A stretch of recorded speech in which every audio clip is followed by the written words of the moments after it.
Hello! My name is Callista, and welcome back to Roottreemania. In the last episode, I really feel like we're starting to get somewhere. We're digging down into infidelity number 1, Elias. Elias, you dirty dog, he had an affair with Bess Williams, the woman who wrote the propaganda piece about how he was a family man. Now, we learned that unfortunately she died in a hurricane. However, she did leave behind a son, Frank Williams. He married Ophelia, and he had 2 daughters, Barb and Sharon. Now, it seems that they, technically speaking, one of them was his granddaughter, but they adopted her. It's just figuring out which is which. Now, I feel like this is probably Barb. I feel like this is Barb because we know that she's gone on to have a career in public speaking about overcoming adversity. So I'm thinking potentially maybe she had kids really young, a kid really young, maybe under tragic circumstances, and it's all about like, oh yeah, overcoming that adversity, blah, blah, blah, blah, blah. At the same time, you could argue that would be really traumatic to learn. If you are raised thinking, oh, that's my sister. No, actually, that's your man. I could see someone spiraling after that, so that's why I'm not necessarily filling this in. Because I think there's a pretty good shout for Barb being either one of these individuals. Now, we were looking up here. Yeah, who... Okay. Greta Flores is a news anchor who apparently used to go by Greta Jones before her divorce. Compared to the ordeal you've gone through to simply figure out her current name, it's way easier than you expect to find that she has a website for her accomplishments. She was apparently the MC for an all-female speaking tour in 1977. The tour was called Storytellers of Sisterhood, the Mothers and Daughters of Earth. You do search for it, and it seems some of the stories were compiled into a book simply titled 25 Stories of Sisterhood by Elias Hale. Okay, I don't know what this is getting us, but I'm going down this track. Okay, yeah, so nothing new there. However, let's... excuse me? Oh my god, it's getting harder and harder to... The migraine is getting worse. It's getting worse, but I've found things. I have found rabbit holes.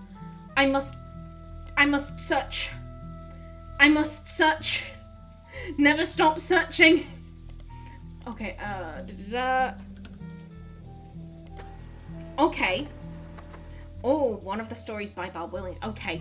This is an anthology of stories told on a few different Storytellers of Sisterhood tours. It contains direct transcripts of the most well-received stories told on stage. How do you pronounce this? Elias Hale is the editor, not the sole author. One of the stories by Barb Williams has been added to your evidence. Okay. Where the fuck? Yeah, I think that's you. Okay. The Beauty and the Brat. Barb Williams had the transcript of a story she told on stage published in a book. Okay. Yeah, okay. The first part of her story focuses on 2 16-year-old girls. My sister Sherry was a brat, always sulking, often disobedient, never on time. She borrowed things without asking and even ran away from home only to sneak back the next day. Like nothing had changed. My daughter, Sharon, on the other hand, was a beautiful person. She had excellent marks in school, was intensely artistic and creative, and even volunteered at an animal rescue. She continues to tell stories of the 2 girls until she shifts the narrative. What was the difference between Sherry the Brat and Sharon the Beauty? Is it nature, nurture, a better education, different opportunities? The answer is nothing. There was no difference, because my sister and my daughter are the same girl. Barb reveals that her daughter was the result of an unexpected pregnancy when she was only 15. I met a boy at a county fair. Unlike us, he lived in the nice part of town. He went to the good school. To a teenage girl, it felt like a fairy tale. But there were boxes all over his house. He was moving in 3 days. Those 3 days were heaven to me. The final night, he surprised me. He told me he could actually see me again soon. He planned to return to visit his grandparents.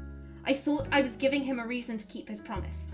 I never saw him again, and when I got And when I finally got desperate enough to ask around, a friend of a friend told me he hadn't even given me his real last name. Barb also talks about when she found out she was pregnant. I was convinced my life was over, but my parents, they took charge. I had to live at home and work a part-time job, but they removed the burden of motherhood. I managed to scrape out a degree in English, and as far as my daughter was concerned, I was her much older sister. Barb uses the story to come to a conclusion. When I was younger, I thought my sister was the brat, and I wasn't wrong, but she ran away from home to work at that animal shelter. She borrowed my clothes for presentations at school, and her creativity allowed her to open up Sherry's hair. It took me far too long to realise the beauty was always there too. In fact, the brat and the beauty exist in all of us. It was my inner brat that kept me blind to the truth, and I'd like to say it's the beauty in me that's finally able to see what I was missing. I implore you to call upon the beauties in yourselves whenever the brat tries to take hold. Okay, well, I'm gonna put that in. So this is Barbara Williams.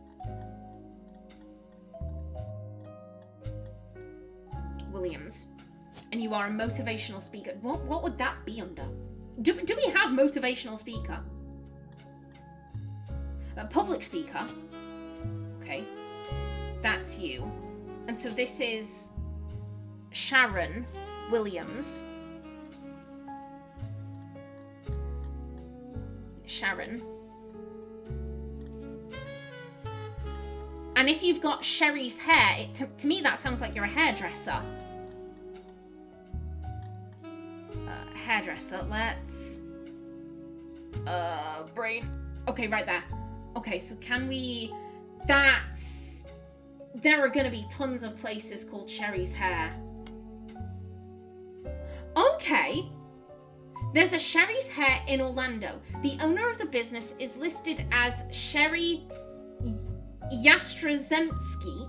Sherry has a large van and on weekends can bring the style of Brittany, Christina, or even the Rachel to your door.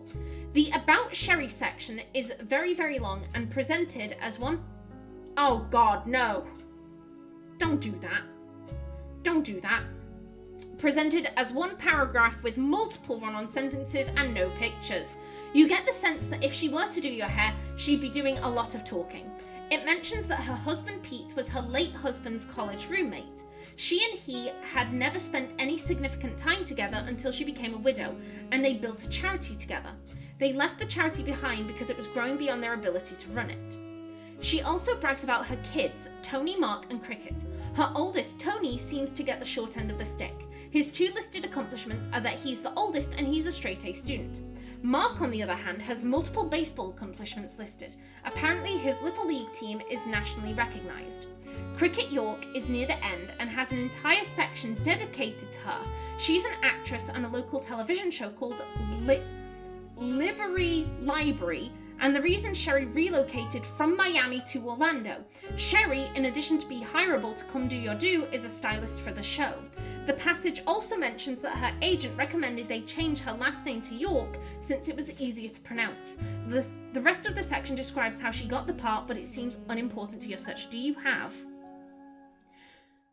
Okay, we do have 3 kids. We do have 3 kids. Okay, so yeah, that's you.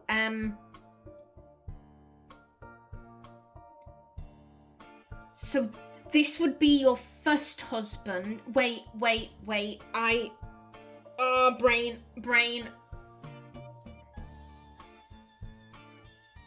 Yes, so this is the most recent. The one furthest down is the most recent. So this is your second husband.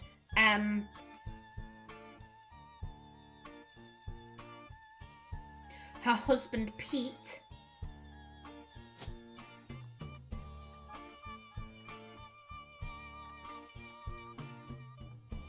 Pete. Where you at, Pete? Peter. Yeah. Something. Right there. Okay. And then we don't know what's going on here. Okay. That's your first husband, who apparently died. Okay. You know what? Because there's a lot here. Sherry. Okay.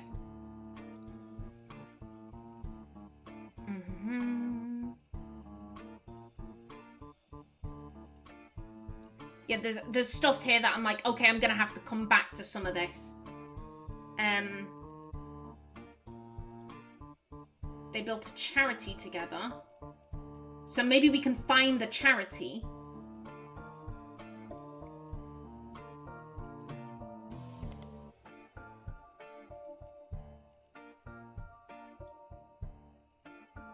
Okay, yeah, let's go with that. Then Mark.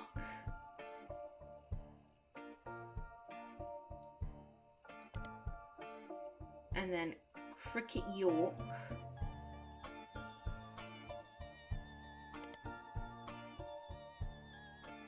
Okay. I'm thinking if she's an actress, then this is probably going to be the easiest to find. Okay, there we go. Library Library is a children's show filmed at a studio in Orlando, Florida. It has been on the air since 1991. In the show, multiple adults and children interact with different animal puppets in a small town called Library. Unlike some other popular shows involving non-human performers, this one isn't funded by the public. Instead, it's paid for by donations from businesses related to education. This includes textbook manufacturers like Arithmetic, tutoring companies such as Educate to You, and a few well-known publishers of picture books. From what you can find, it's syndicated in a few markets across the southern United States and in New Hampshire for some reason. Like most other children's entertainment, many of those that grew up with it tend to have fond memories. That works in your favour because the show has been documented by a few fan sites. There's even a Library Library web ring, though it only has 3 entries. You click through the sites in the ring and find that Cricket York joined the cast in 1997 at the age of 5 and is still listed as a current cast member. A picture of Cricket from one of her first episodes has been added to your evidence. Okay. Yeah, we've got 2 things here.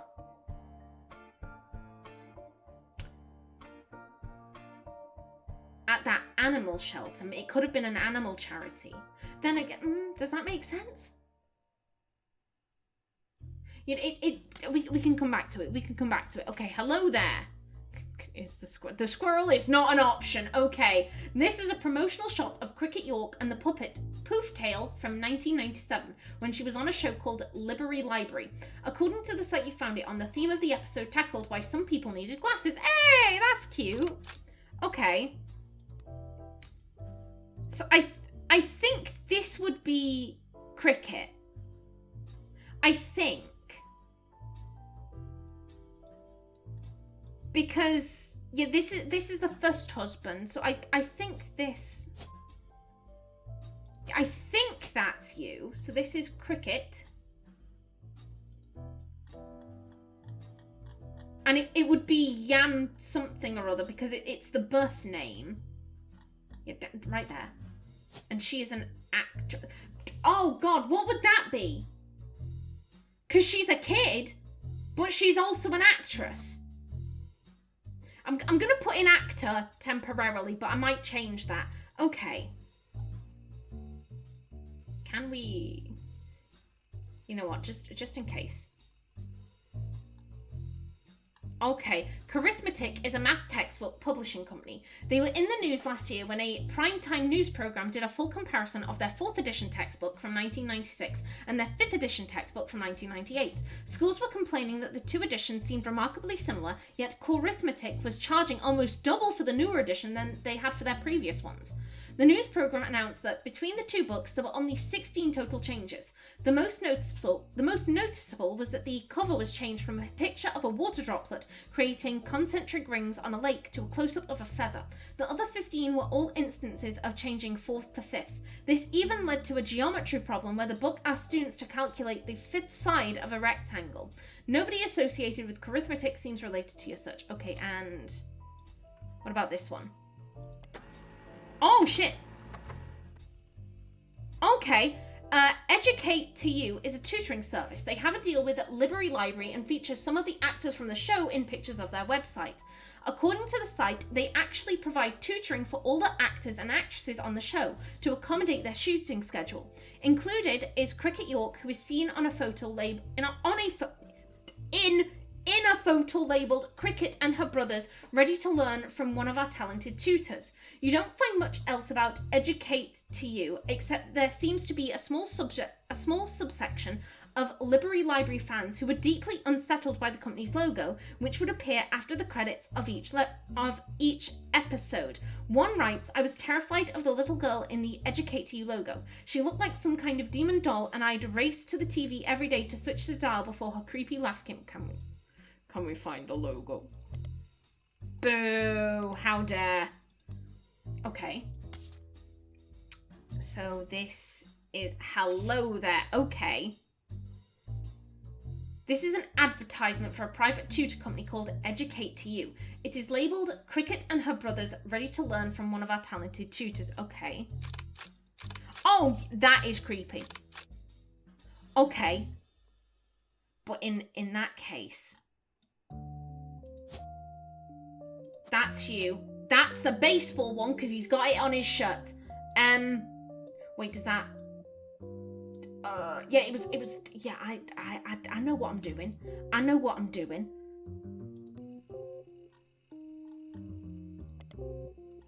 I'm like, is there anything else? We'll look up Cricket York. Okay, that brings us to that. Okay. Okay, good stuff. So her oldest is Tony. Mark is the baseball one. So you are Tony. Tony. There is no Tony. I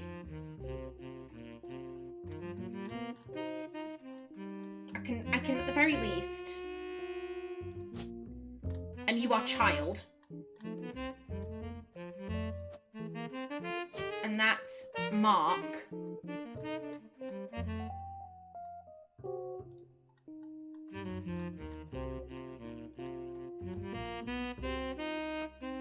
And you are also child.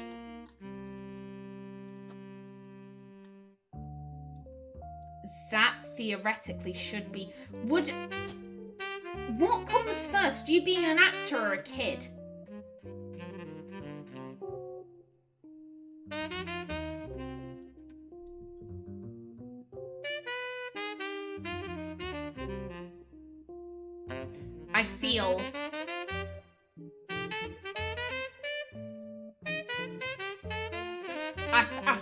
I feel, oh...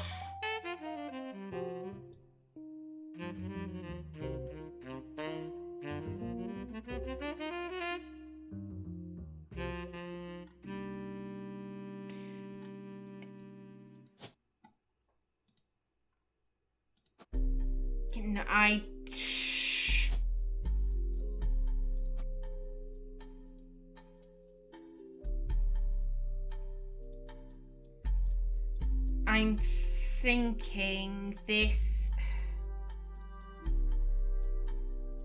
Yeah, the spouses are in order. So yeah, this would be the first one. You know what? I mean, you are the shortest.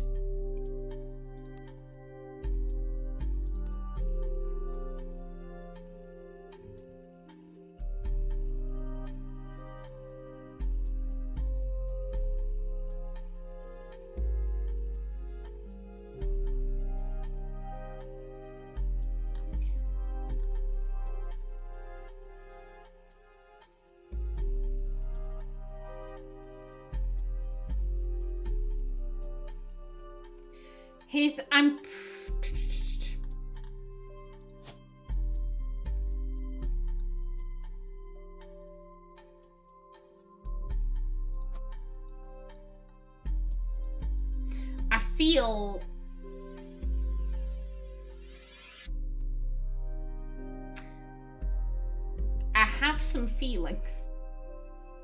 I have some feelings with this. I feel like I'm in the right ballpark. Can we...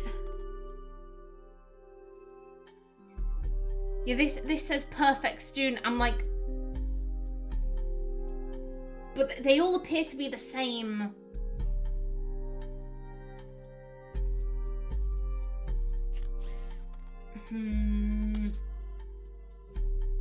Oh, shit! Would you have your father's surname? You're not a... Okay, I think that's where I'm going wrong, though. You have different fathers. You probably still have your bio father's surname. I'll keep that as student. Actually, no, I'll change it back to actor. I mean, I'm pretty sure, yeah, I'm pretty sure, where are you? Yeah, the Roottree sisters, I swear down these two were minors. I swear down those two were minors. And their occupation was model, not student. So yeah, I think that would work for you. Okay.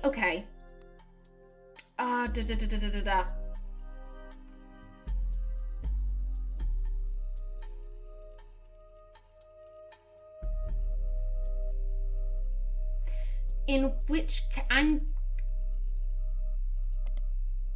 going to spider search that so I can go with Pete. Peter?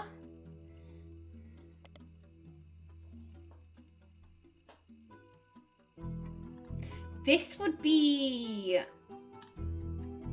Can I... Again,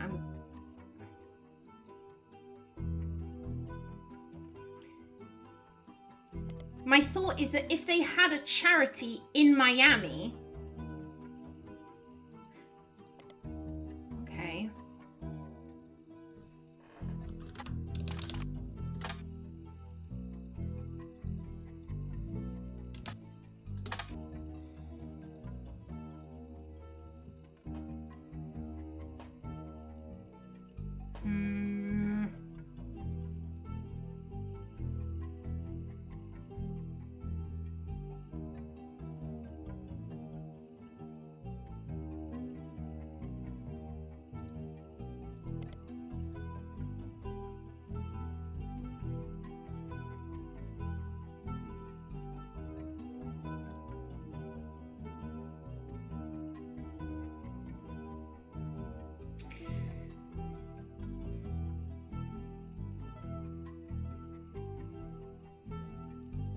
I feel...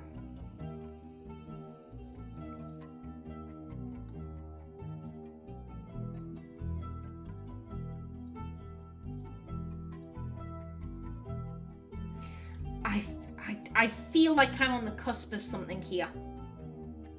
I feel like I'm on the cusp of something. And I think it relates to the charity. Because if we can find something relating to that...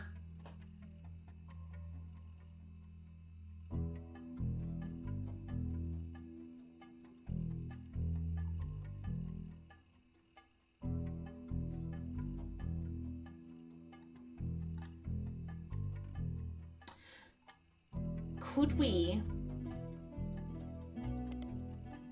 Yeah, in the Miami... Okay, no. My thought was a local business, but...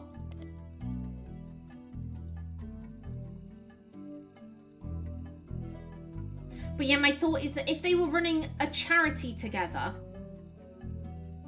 and it had something to do with her deceased husband, then there might be a picture of the pair of them holding a picture of the dead husband. But ugh.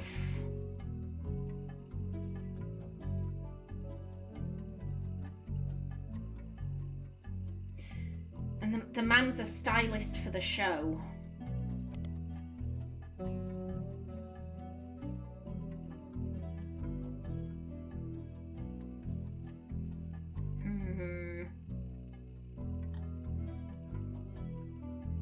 You know, I've run into a brick wall.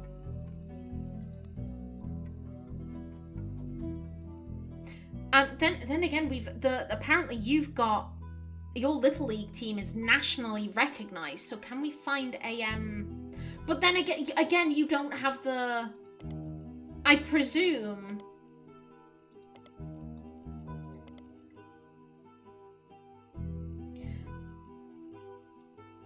Wait a minute, I can do it like this. Yeah, no.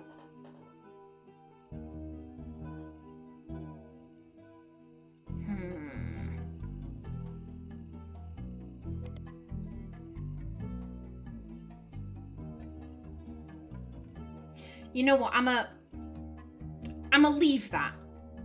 I'm gonna leave that right now. I've hit a bit of a brick wall. Let's move on to something else before I get really stuck. I mean, we have new things. We have new things to look at. Actually, no, I never actually finished looking up this. So yeah, so we've got that. Can we?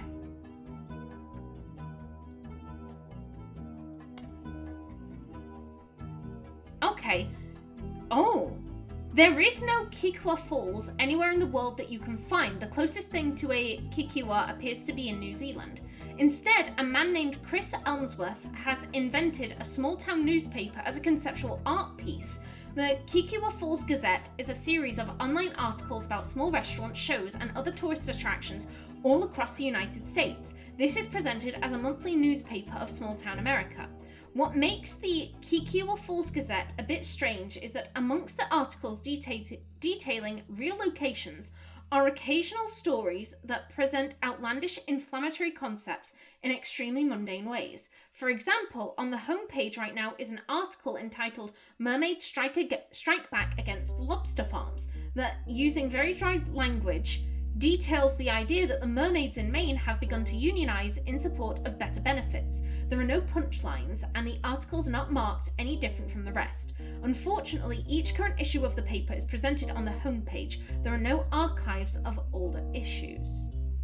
Like, can we? Okay, yeah, that's... I'm not gonna lie, I'm like, can we find this article? Boo, how dare. How dare, okay. Okay, so that's a dead end. So then we also have you. You find no information about anyone named Isabel Crosby that feels like they could be related to you as such, but what about Benton County? Okay, and Isabel Crosby, according to a flyer on Barb Williams' website, is the superintendent of Benton County. There's a Benton County in 9 different states in the US. There hasn't been a Benton County in Florida since 1850, so you're not sure which one Isabel Crosby comes from. Searching for Isabel Crosby doesn't lead to anything that seems to fit what you're looking for.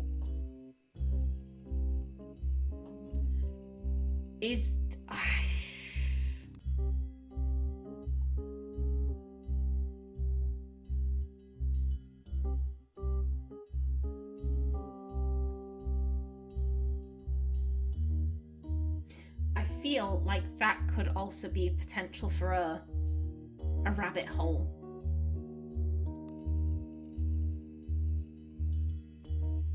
I don't know. And either way, as I said, I've ran into a brick wall, so let's have a look at some other stuff.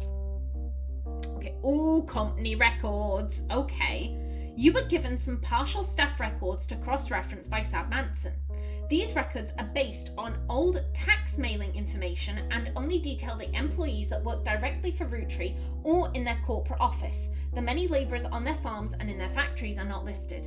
You're not sure how helpful it will be, except for cross-referencing guys, secretaries, and visits overseas. Spider searching people just because they are listed in these books will likely be very time-consuming and a waste of your time. Okay, so let's search carefully then. Leadership: Zach Morden, Special Management, Ernest Madsen Jr. Office staff: Edward Roottree.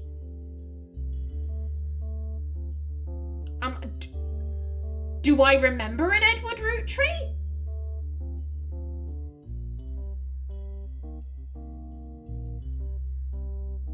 This was John. I'm like, was there? Obviously there was Edward Clancy, but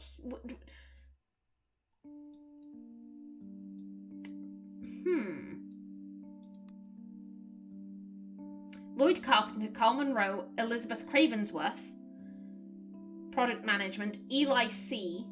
Roottree, Fred Cross, Albert Cross, Douglas Rosenberg. Secretaries, Juliet McCullin, Joanna Robertson, Doris Mays, Beth Knox. Farm and manufacturing. I'm like, I don't see an EC.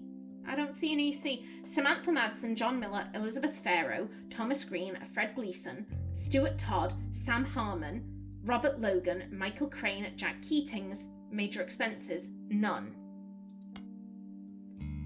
In 1977, it was announced that Zach would be retiring and Guy would be taking over at the start of 1978. They held a retirement party in November before spending the final month, working on the transition. During 1976 and 1977, the following changes took place. So, leadership. 77, Guy Hudson has replaced Ernest Madsen Jr. as special management. Office staff, Patrick Decker was hired. Product management, Eli C. Roottree is no longer employed by Roottree. 77, Ernest Madsen Jr. is now listed under product management. Secretaries, Christine Ferrer was hired. Joanna Robertson is no longer listed amongst the secretaries, but a Joanna Fellows has been added to the list. Joanna Fellows and Beth Knox are no longer employed, so a year later. And then in 77, Christine Ferrer is no longer listed among the secretaries, but a Christine Garland has been hired. Oh, okay. Farm and manufacturing, John Miller. Oh, John Miller is no longer employed. And then in 76, Gwyneth Madsen was hired. Major expenses. In 76, Beth Knox, 50-year work anniversary bonus, 50 grand. Then in 77, Zach Morden retirement party, 20 grand. Okay, this is a lot of numbers. We'll have a go. You know what, whilst I'm thinking about it. Robertson.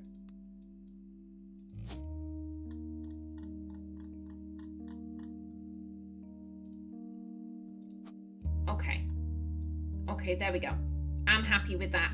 Alrighty then. In the next episode, we continue going through those confidential records. But until then, please remember to like if you enjoyed, leave a comment below, and if you wanted to subscribe, it would be very much appreciated.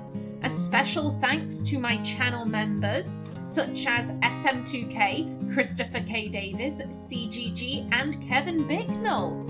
I've been Callista. Thanks for watching, and see you in the next episode.